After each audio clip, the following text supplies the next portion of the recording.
Hi, friends. Welcome back. So, today I have a very special guest. She is an old friend and a former colleague of sorts. Her name is Laverne McKinnon. Laverne is an executive and leadership coach who draws upon her diverse background in entertainment and academia to help individuals and organizations overcome loss and setbacks in order to rediscover their capacity for impact and creativity. She believes that understanding and addressing failure and grief are crucial for building resilience and going the distance in one's career. And the reason I'm having Laverne on today is because last week I did a podcast on grief, and it was about the grief of losing my dog.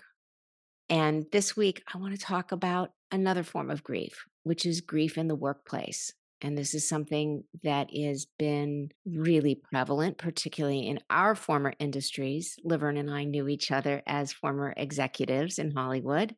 She worked for CBS, and at the time, I think I worked for USA Network. And since then, we have both become coaches, and often our clients are based in Hollywood. So, with that, I would like to welcome Laverne. Thank you so much. I'm so excited and delighted to be here. Me too. Me too. It has been a long time since I've seen you, although we have stayed in touch for decades now in our various careers. And I just love seeing your face. And I'm so happy you agreed to come on the podcast. The topic is obviously like so near and dear to my heart. And it's a taboo to talk about loss and grief in our careers because it labels us, right? As Totally.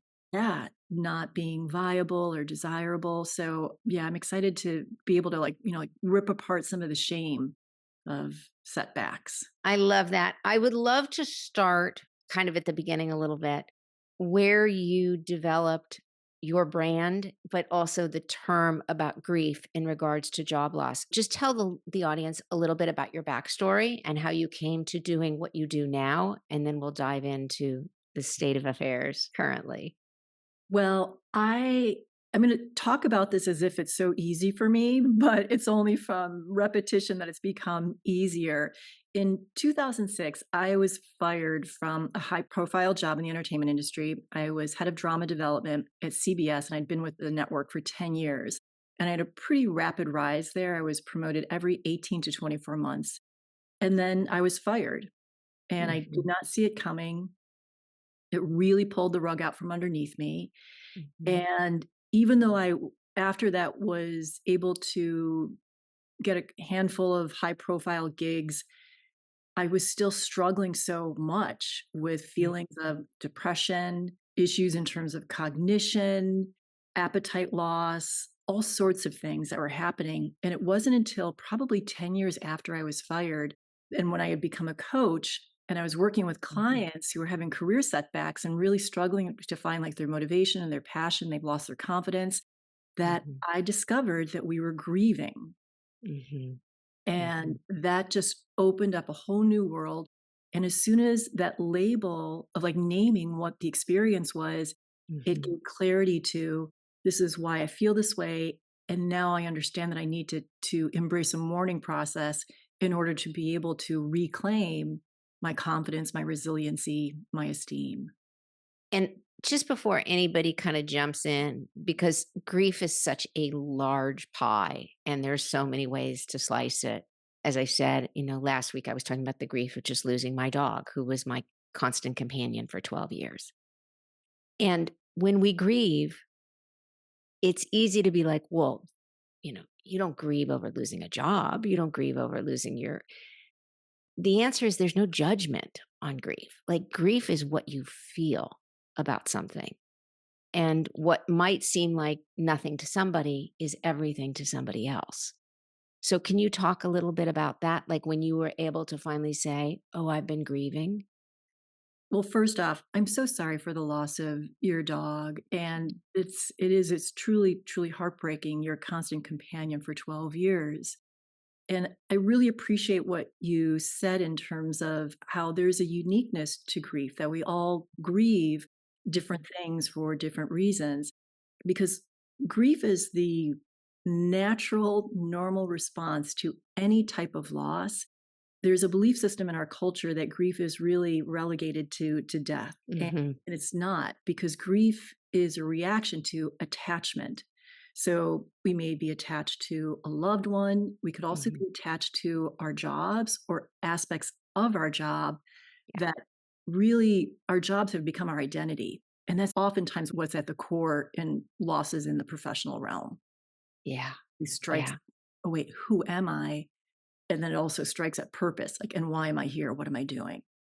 Well, and Hollywood has a particular affinity for creating a merging identity with your job. It's not that different, I always say, than the military, in that you get these title bumps and you get like badges of honor, if you will, whether that's awards or corner offices or title increases or visibility or publicity.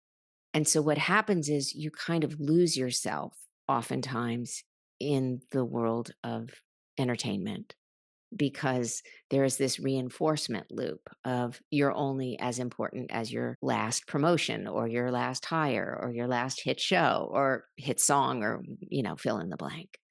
Do you agree with that? Do you think that there is an element of that?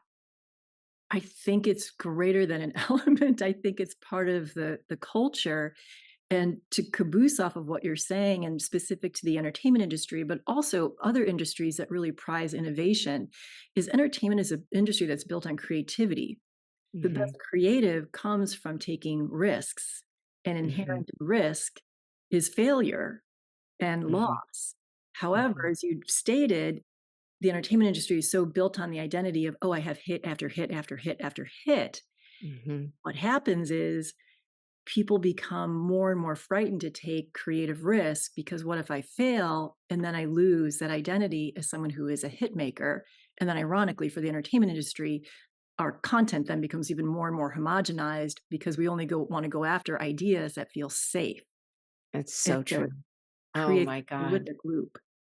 That is so true, and such an astute distillation of creative communities, which is innovate, innovate, different, take risk, take risk, take risk. And then once it's working, don't change anything. It's working until it's not.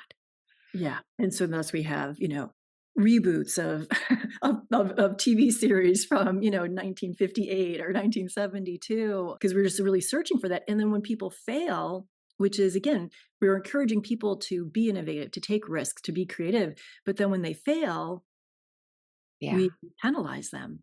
Yeah.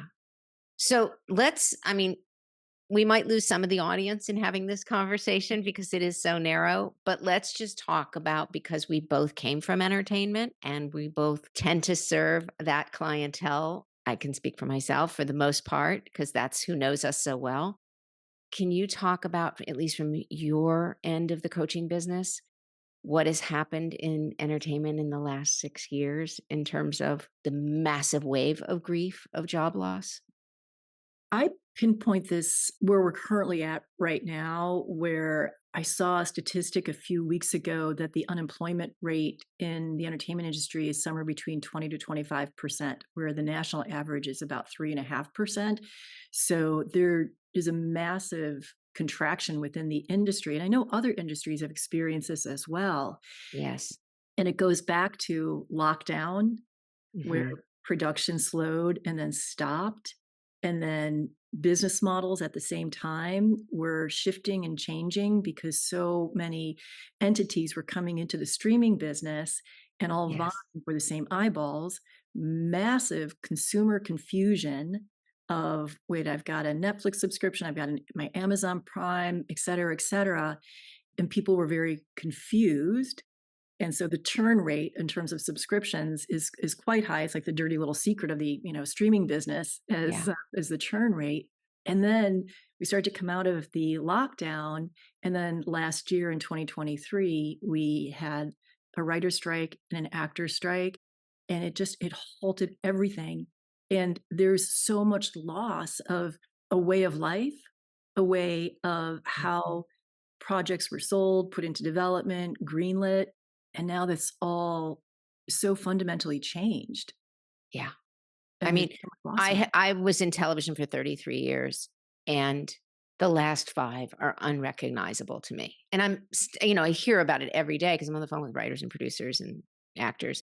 I can't get over that 5 years changed more than 30. It was fast and furious. Yeah. And so, I imagine, like me, you're getting a lot of people who have either been laid off, downsized, or fired, depending on what the nature of the circumstance is, and they're coming to you, "What do I do next?" What kind of Yes, what are it's some of the key things that are coming up for you in your business? yeah, it's all about uncertainty Mhm. and the loss of certainty, because even if you didn't like the system, you still knew what the system was, and Yeah. now we don't know what the system is anymore, and so my clients do primarily come out of entertainment and tech, and the question for many people, because tech is also going through a really scrunchy time as well, is do I stay? Do I leave? Do I double down? Do I need to go back to school? What are my transferable skills? If I do want to pivot, how long is it going to take? Am I going to have to take a step back? Do I need to sell my house? And even like larger existential questions as well that really go back to like, who am I and how do I fit into this world right now? Yeah, exactly, exactly. And to your point, if it's somebody who's relatively young or middle-aged, there's a question of, "Can I pivot? Will there be room for me?" If it's somebody who's older, who was maybe not ready to retire, and I'm speaking 50s, 60s, even 70s, because we know that, like, even Norman Lear was actively writing and producing in his late 90s. So the entertainment industry has a long runway for people if you're prolific and productive. I mean, it is possible. But all of a sudden, with this contraction and shrinkage, there isn't a lot of ropes to swing to. So, what often is the advice you give to somebody who is suddenly, like we've both experienced, either downsized, laid off, or something at some point in their career? When that happened to you, it was devastating emotionally, but you were not out of runway. You were young and you were vital and you had a million friends and a million connections. You were beloved, you're creative. You had so many paths. You could go executive, you could be producing, you could do this. So 2006, there was no contraction. But in 2024, there's a lot. So, what advice do you often give to people who are maybe at the almost end of their career and there's no room back in? Mm, that's such a powerful question. And I typically approach it from three different perspectives. It's the spiritual perspective, the strategic Mhm. perspective, and then the tactical perspective. And Mhm. the clients, to be completely transparent, that have the most success when working with me in terms of a pivot will allow us to do the spiritual foundational work first. Because not just within entertainment, but in the West, again, we identify so closely with our jobs and derive our sense of worth from that identity. And so we need to really flip the switch and look at our foundation, look at our values, like understand what our purpose is, because our jobs and our careers are not our purpose, they're a manifestation of it. And so if we're looking for external factors to give us that sense of validation, we're going to constantly come up short. So doing that spiritual work and then being able to identify limiting beliefs. Like I had a belief like, well, if I just work hard enough, eventually it'll pay off. Mhm. And while maybe there's some truth to that, that Mhm. it's irrelevant today. It doesn't matter how hard you work. It's like Yeah. there are just so far fewer jobs available, which is a hard truth. Yeah. Once we do that spiritual work and then we can focus on the strategic part that flows from the spiritual, because when Right. you're connected to your values and your purpose, then you can start to look at the landscape and say, oh, wait a second. Like I have a number of clients who have been executives or producers who have amazing project management skills. Project Mhm. management is a skill set that can be translated to many different industries. And so then we can start to open up the lens and look at, okay, strategically, what industries make your heart pitter patter? Like in Right. like some really fundamental questions like, do you really love living in Southern California or New York or whatever? Are you open to moving? How does that honor your values? And then we start to get really tactical in terms of how to revise the resume, how to update the LinkedIn profile, how to start scheduling informational interviews, how to translate those informational interviews into job opportunities. I have so much more to say, but I'm gonna stop there. No, I love all of it, and I would say I don't know if I would have identified it as spiritual, but maybe I would have gotten there eventually. I would say I start in the same place, which is I start in what can you control? What's the piece you can control? Which is first your mind, how you think of yourself and how the title or the former title or job does not define you. Yes, it is a calling card on your resume. And yes, it does give you the confidence that you achieved whatever level you achieved. But I always start with the work internally, which is like getting to know yourself. And Yeah. I love what you said about, what other industries, what other things make your heart pitter patter. You I've did a had, great podcast. I don't remember when it was, but about manifestation. And mhm, and you talked about how it's like, yeah, that internal work of like, what is my self view? What is my worldview? And I thought that was so, so powerful. oh, And thank you. sometimes I know people are like panicked. It's like, I got to get a job. I got to get a job. I got to get a job. And they want to leapfrog over that. And it's Yeah. absolutely possible to get another job. I like, and I know that you feel the same way. It's like, how are we really building something to sustain long term success and fulfillment? Yeah. Yeah. Because that's what's going to show up again in whatever other job you have. If it starts becoming fear based of I have to have this job or this identity or this title to feel worthy, that'll show up in the work and it'll be fear based work. Well, it's actually 2 different tracks, I think. I think there is the financial piece, which is like, I have to pay my mortgage now. And I always say, okay, so let's talk about brass tacks. Like, how much money is left, or how much money do you have access to? Like, if we're talking about emergency, I need to pay my mortgage, I need to feed my children, that's a different conversation. But if it's no, I have a cushion or I have a runway, then my next go to is the spiritual. Like, let's talk about what would make you happy. Yeah, it's that being able to recognize like what's a crisis and what's not a crisis. And that Yes. fear, obviously, like it can trigger the primal parts of our brain. And then Yes. it's the ability to stay grounded and to be rational and logical. And so I think that question of, just being very honest and realistic of, okay, where am I truly at? Am I truly out of financial runway? What is the ticking clock? Because sometimes our brains get hijacked and we can't see the truth. That's so astute of you to point out. I have had clients who live almost paycheck to paycheck, and I mean truly, and not necessarily in entertainment. I'm talking about all walks of life. And when they lose their job, their focus is, of course, to just do whatever it takes to meet the needs of their family immediately. And they'll do gig income. They'll drive DoorDash, they'll drive Uber, they'll go apply for a job at Starbucks to bridge the gap. And there's a real can do spirit about someone who is always in that mode of like, I can make money. I mean, this was unfortunate. I lost my position, but I can make money and I will get back there. And I've had other clients who have come to me and they've lost their entertainment jobs. And I'll say, are you in danger of losing your home or, having to pull your children out of private school or whatever, luxury you're used to? And they'll say, no, no, no, no. I still have a lot of money. But the mentality is because the spending is so great, the expectation of a lifestyle is so great that the thought of not being able to just have disposable income is almost debilitating to your point. Like they lost all perspective. And I'm thinking, but I have these clients who live paycheck to paycheck who aren't even worried. They're like, I'm ready to go. I've got something else lined up. And then I have these ones who, as you know, have resources like a small country and it feels like they're starving to death, psychologically speaking. It's really interesting. It really is. And I don't want to take us too far off topic, but I just want to share that as part of my mourning process of having lost my job and other various career setbacks, that I had to look at my relationship with money and do a lot of work around it, because I think part of the community and the culture that I have been living in for the last couple of decades really valued abundance. And Yes. abundance now has come to be a dirty word for me.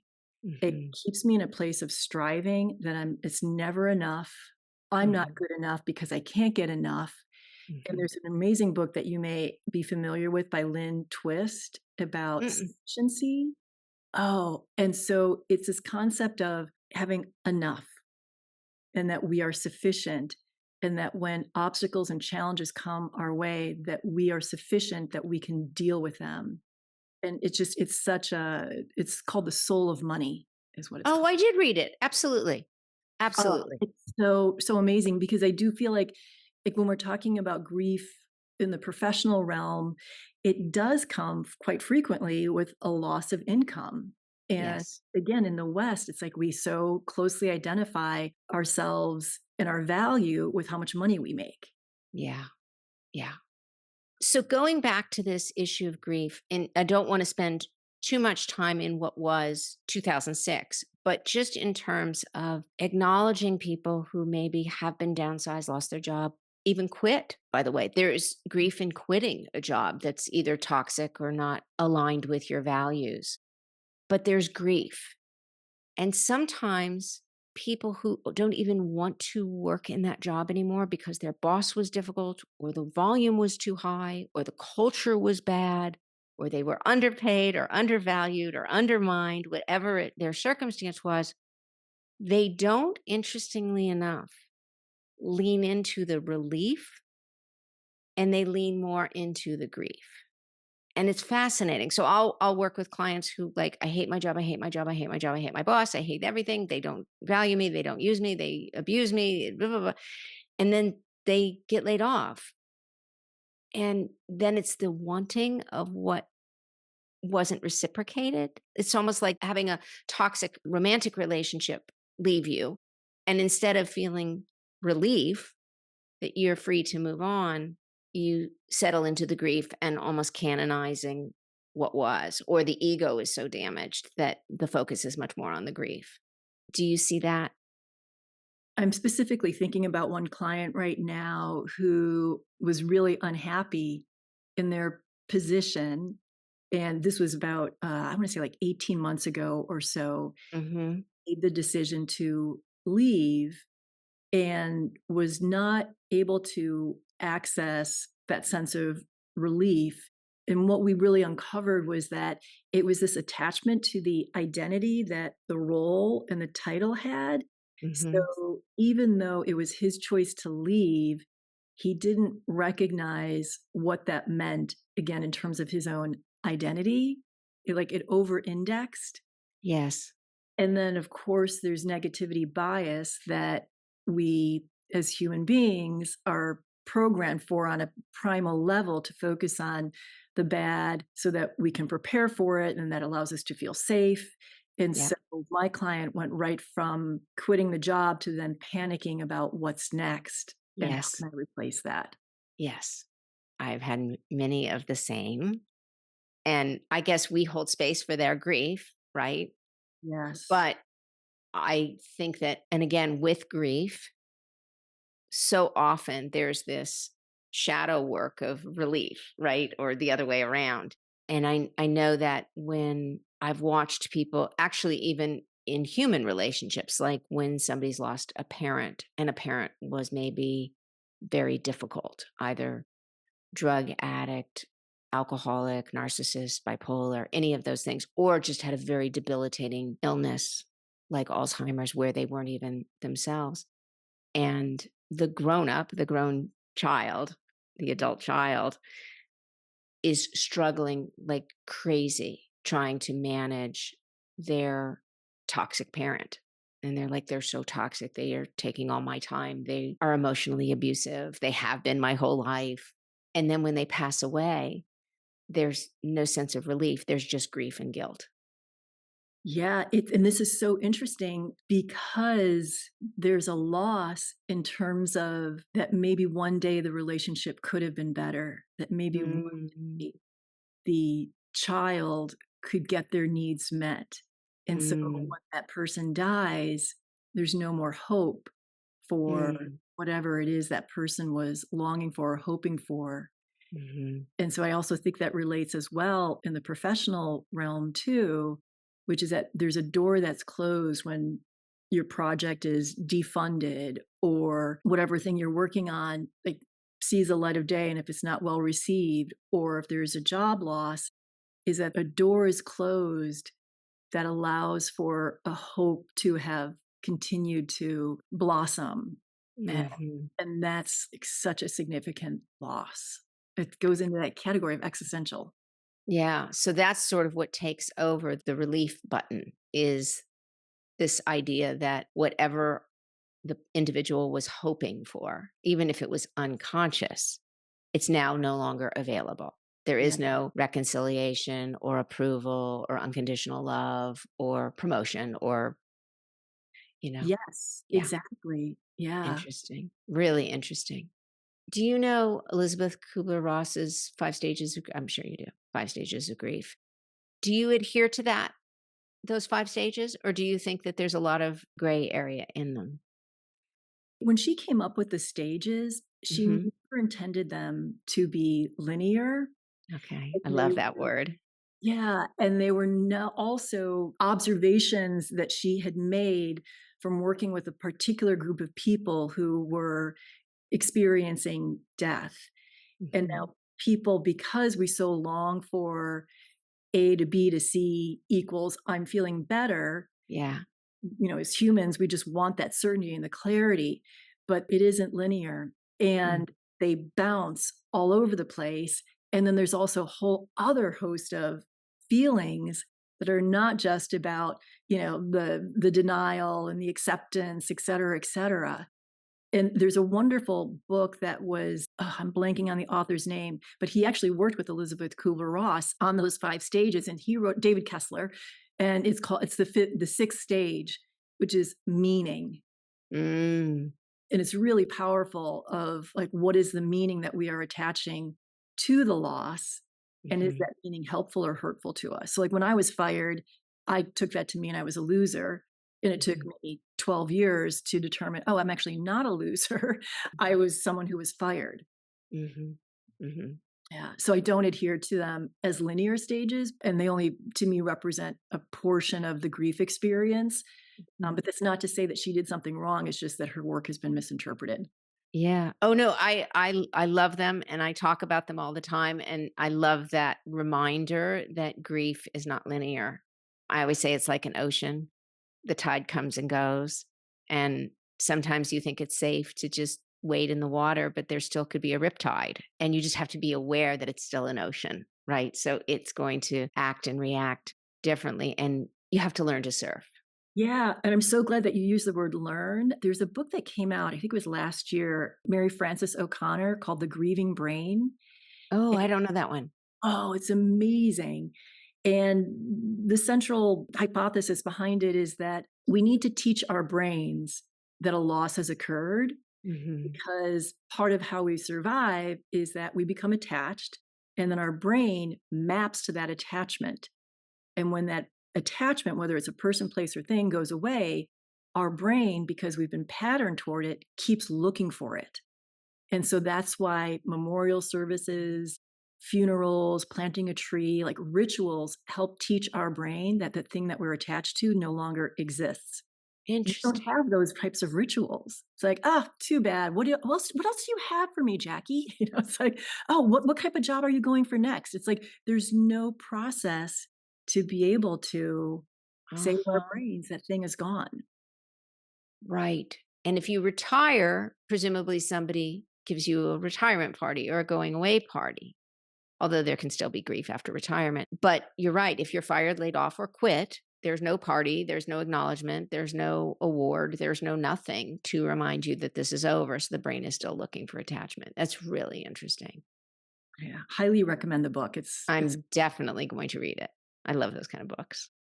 Just if we can recap before we wrap up, I'd love to know when somebody comes to you who is grieving the loss of a job, what would be your just very basic first steps to acknowledging and then having them take baby steps to overcoming their grief?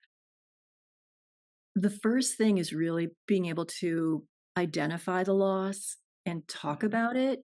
initially when I was fired, it's like, okay, I've lost my title, I've lost my salary, I've lost my benefits, I've lost my work family. Mhm. Those are the surface things. And what we need to do and the work is to dig underneath. What are those intangible losses? Loss of identity, loss of a sense of belonging, loss Mm. of confidence, loss of self esteem. Mm. So, by naming those losses, we can then start to look at what is the meaning that we've created from those losses. And then we rewrite the meaning to be helpful if it's been hurtful. And then we start to find agency, which is regaining a sense of control, which is why I became a coach. Mhm. It's like, oh my gosh, I'm learning all of these things about rebounding from career setbacks. And so I wanted to take this knowledge and this experience and help people through this so that no one ever has to walk through life feeling like they're broken or there's something wrong with them. Mhm. And so being able to take control of the narrative essentially. Mhm. Well, again, it's very much like heartbreak. When somebody leaves a relationship, whether it's after one date not calling back or a long monogamous relationship or even a marriage, it can feel like you're rejected, like you're not worthy, like you've lost it. And we have to remember that there is plenty of other opportunities to reconnect, fall in love, meet someone else, and that the work that we have to do is not finding somebody else to validate us, but finding the work within to validate ourselves so that we can go out as a whole person and then attract the right match for us, whether that's professionally or romantically. Yeah, that's so, so well said. I don't know if we have time for this, but I'm so curious for you, Jackie. What was your transition like? Because you chose to leave this wildly successful career in entertainment.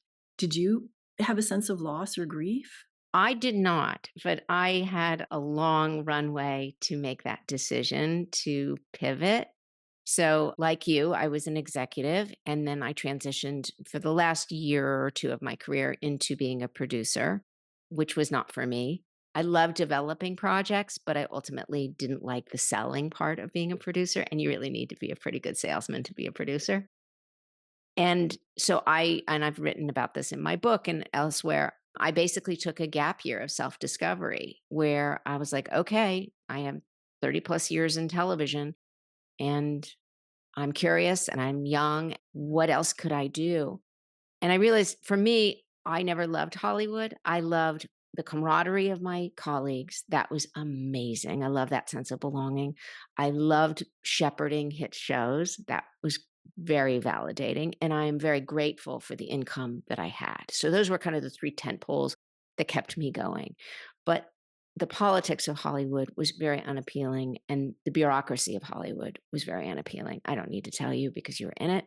And I wouldn't say this amongst my colleagues. The people who I worked across the board with were and are still close friends and dear friends.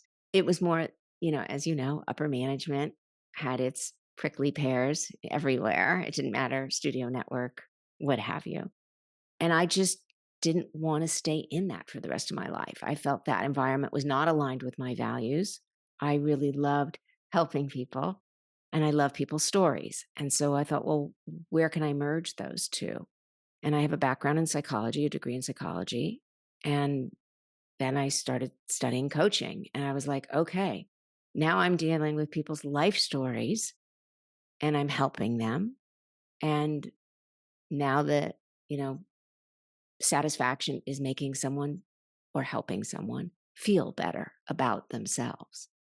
And that's very much aligned with my values. So that's kind of how I found coaching was taking the skill set of listening and asking questions and distilling very complicated information into digestible sound bites so that people could move forward with very simple actions to taking agency over their lives. I love the story so much, and obviously, your listeners know you well, but if there's somebody new who hasn't heard, this is like a perfect example of, like, the pivot and, like, giving yourself some space and honoring your values and being curious, and that these things that you love are transferable, and I'm so happy to have this story to continue to share with other of my clients because I think having those, like, role models is like, "Oh, yeah, it's actually possible. It's absolutely possible." It's absolutely possible. And it really is just a matter of finding, like, as you said, what makes your heart go pitter patter. Like, what are the elements that you love? And then what's out there that has some of those elements? And nothing is perfect, but it's joyful. I love this career so much. And I love the people in it. So not only do I have my former colleagues from television who are still close friends, I now have a whole host of colleagues in the coaching business, but who I call regularly for advice, brainstorming, and all kinds of things. And I love that community too. So I'm very proud to have created another professional community that I adore. Tell people how they can get in touch with you, where they can find you, where they can follow you, how they can learn more about you so that they can work with you. Oh, thank you so much. Website is lavernmckinnon.com, and so that's has all of my social on there.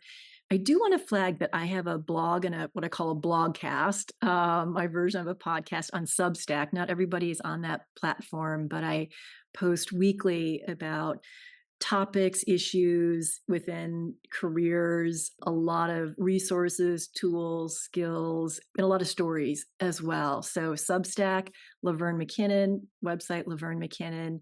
And I'd also just love to, for anyone who's in entertainment that's listening to this podcast and thinking about 2025, I do have two groups that I lead that will start new cohorts in January. So going to my website, there's more information there about both of those groups. Oh, that's awesome. Yeah. That's so great. So you work with clients both in a cohort and a group and also individually. Yes. Great. That's awesome. Well, Laverne, I just want to thank you so much for taking the time and talking about grief in the workplace and the professional life as an element of the, again, what I refer to as the grief pie. It is not one thing. And it's really, as you said at the beginning of this podcast, it is so important to destigmatize grief when you've lost your job or left your career. It's important to know that those feelings are the same as death or breakup. And maybe they're as catastrophic, maybe they're not as catastrophic, but the feelings are the feelings, and it's okay to have them. And I think that the healing begins, as you said, by learning to talk about it without shame. Yes. Yeah. Jackie, thank you so much for the opportunity to be here today. It was awesome to see you, and I loved reconnecting with you. It has been too long, and I hope we get to see each other more. All right. Absolutely. And with that, I'll say to our audience, thank you for listening, and I look forward to seeing you next time. Bye for now.